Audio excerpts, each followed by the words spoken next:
Hello everyone! Welcome to Jadmie's Kitchen! Today, gagawa tayo ng Pandan Chicken. Kumuha po tayo ng 5 cloves of garlic. Hindiktikin lamang po ito.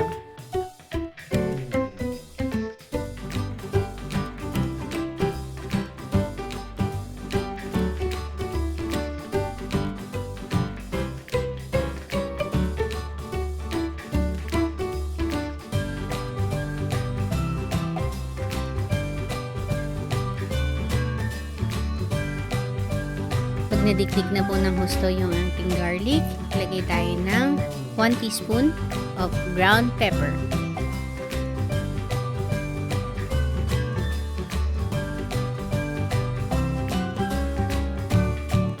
Pag nahalo na ito ng mabuti, ilagay ito sa chicken at mag-add ng 3 tablespoon of oyster sauce.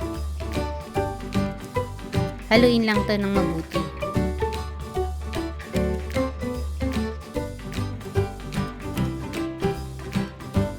Pag nahalo na po ng mabuti, cover lang po natin ito at i-marinate for 1 hour or overnight. Pag na-marinate na po ang chicken, isa-isahin na po natin ibalot ito sa pandan leaves. I-secure lang po ito ng mabuti gamit ang toothpick.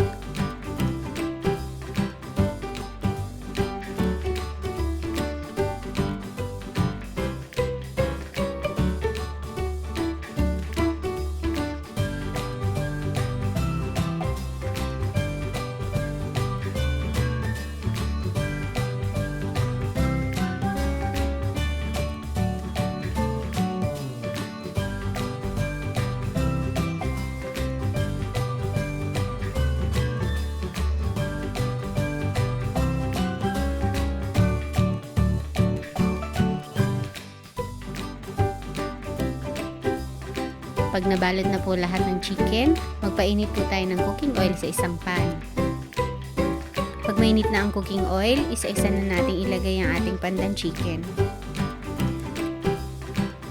I-fry lang po ito ng 3 to 5 minutes.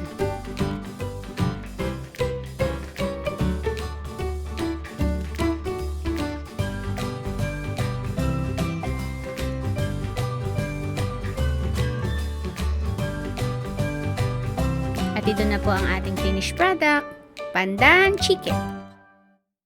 Hope you like this video. Please subscribe, share, and hit the bell button for notification. Thank you!